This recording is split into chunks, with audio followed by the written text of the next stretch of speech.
Konnichiwa Japan. This is my vlog for today. So yan, dito kami ngayon at nasa galaan po kami. So let's get it on. So yan, minasan, dito kami ngayon. Pauwi kami ng apartment. Yun, Shinkansen, oh, bilis.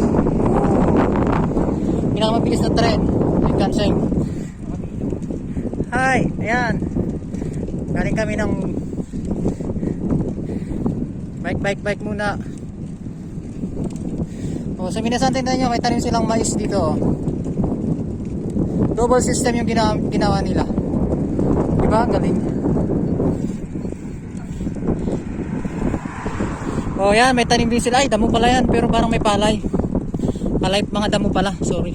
O, tingnan nyo mga traktor nila, o. Iniwan lang nila dyan. Walang nagnanakan ng bakal at bote. O. Kaya, isang. Tamang stroll lang muna kami ngayon kasi day off namin.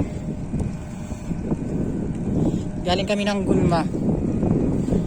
Nagpasya lang saglit. So, yan. Diba, oh, may factory dyan. Iwan ko anong company yan. Tamang exercise lang. Bukas ulit wala kaming trabaho, ewan kung saan kami pupunta.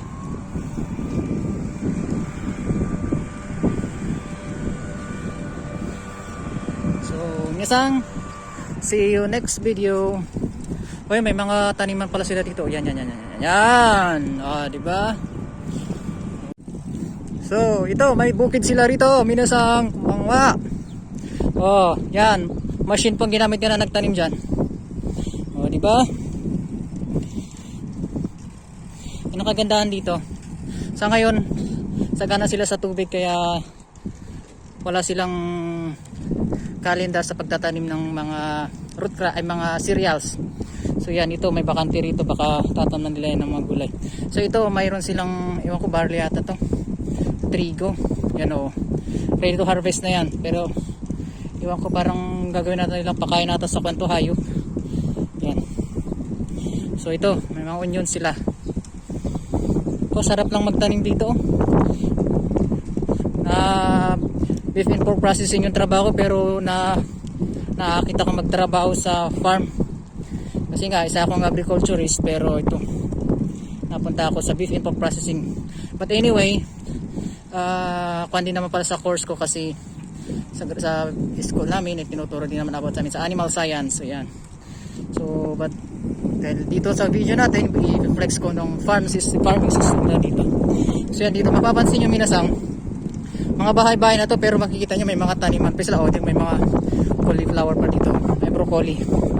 O, di ba? Maganda ng system nila sa pagtataniman. So yan, minasang. Diba? See you next time.